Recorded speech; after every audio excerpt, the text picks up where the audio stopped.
Moi, je sors d'un institut d'ingénierie du multimédia, donc j'ai pas du tout le profil habituel des gens d'agence qui sortent plutôt d'écoles de commerce en général. Donc en ça, on peut dire que dès le début, j'étais un digital à 100%, mais au global, au sortir de mes premières expériences qui étaient vraiment très digitales, je me suis de plus en plus orienté vers la publicité, vers la marque. Je pense pas être un pur digital, mais être vraiment le mix entre un publicitaire et un digital. Alors chez MRM, j'ai appris vraiment la rigueur, la gestion d'un projet du début jusqu'à la fin de la mise en production d'une campagne. Et vraiment, j'ai été bien accompagné à ce niveau-là là-bas et j'ai beaucoup appris. Isobar, ça a été l'apprentissage de mon cœur d'expertise, qui a toujours été mon cœur d'expertise, à savoir le social media.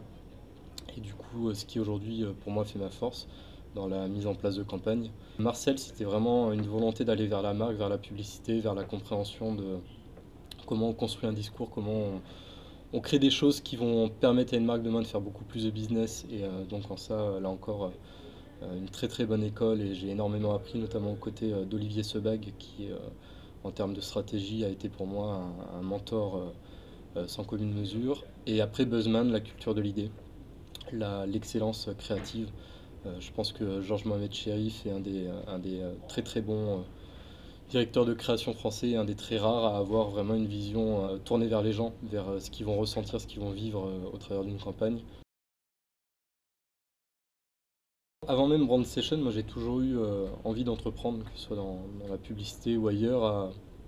À 16 ans, en fait, j'avais monté des serveurs de jeux aux US pour The Force Coming, qui était un des premiers MMORPG français. Et donc l'en- l'entrepreneuriat, c'est quelque chose qui a toujours vécu au fond de moi quelque part. Et du coup, Brand Station n'est qu'une partie de cette vie d'entrepreneuriat, puisque au final, j'ai encore pas mal d'autres projets, et notamment en dehors du monde de la publicité et de la communication, et dont je pense qu'ils me permettront d'être encore plus juste et encore plus utiles aux marques et aux annonceurs que j'accompagnerai, puisque l'idée c'est d'avoir aussi par ailleurs les mains dans le cambouis en direct avec des clients finaux. Donc là, on vient de faire nous un an, on est 10 personnes dans l'équipe, donc 3 teams créatifs composés à chaque fois d'un concepteur-rédacteur et d'un directeur artistique, un planeur stratégique, un directeur de production qui du coup supervise toutes les mises en production de l'agence, à savoir la production vidéo, production digitale ou autre, et également du coup une responsable de clientèle qui m'accompagne au quotidien sur la gestion des devis, de tous les aspects commerciaux de l'agence. C'est globalement des personnes assez jeunes qui sortaient de l'école, que j'ai pris en stage, formé et ensuite conservé au sein de l'agence. Ça, c'est une politique que j'ai toujours eue dans mes vies passées et qui me tient vraiment à cœur, le fait de ne pas prendre des stagiaires pour prendre des stagiaires, mais vraiment de former des gens et de les accompagner dans leur évolution. Et on a à date une bonne dizaine de clients sur des gros groupes comme sur des clients de plus petite taille. Donc Mikado qu'on avait gagné face à Marcel et à Jésus, les Whisky Grants qui viennent du coup de nous confier toute leur stratégie digitale jusqu'à la fin de l'année. Florette qui était précédemment géré par Avas et qu'on accompagne surtout le pan digital jusqu'à la fin de l'année, avec qui il y a beaucoup de belles choses qui sont à venir. Là, c'est vraiment que le départ. Donc le bilan au bout d'un an, il est positif, l'agence est viable et en bonne santé. Et on s'éclate toujours autant, on ne fait toujours pas de charrette. C'était une de mes volontés en montant l'agence. Les gens ont une vie chez Brand Session, les gens arrivent le matin à l'heure, mais du coup partent aussi le soir à l'heure et peuvent aller boire des coups avec leurs potes, voir leurs enfants s'ils en ont, ou aller faire des expos ou des ciné ou autres. Et ça, j'y tiens et on arrive à se développer et à faire des belles campagnes en respectant ce principe-là.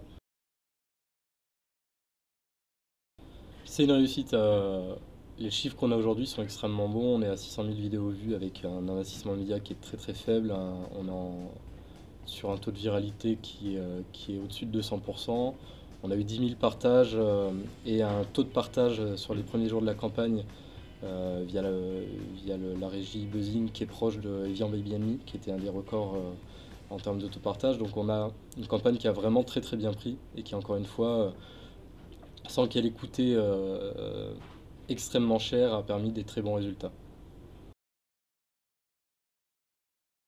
Très clairement, c'est très compliqué d'aller prendre des gros budgets à un Publicis, à un Havas ou autre, puisque de base ils sont extrêmement bien loqués. Et la taille de l'agence, notre capacité à les négocier sur du média ou d'autres aspects nous empêche de jouer à armes égales avec des Publicis, des Havas ou d'autres grosses structures ou networks.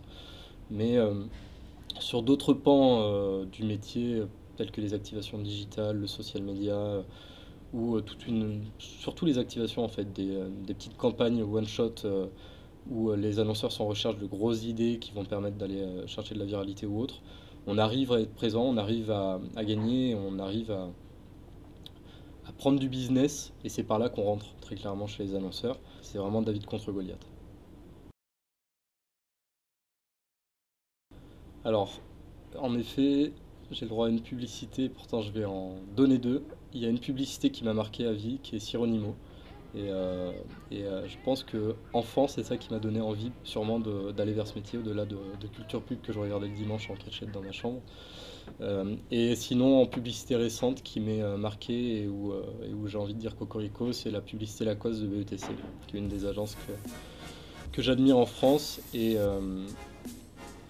que j'ai envie de ramener au métier de la publicité, qui est aussi un très très beau sport, et surtout lorsqu'il est pratiqué de manière collective.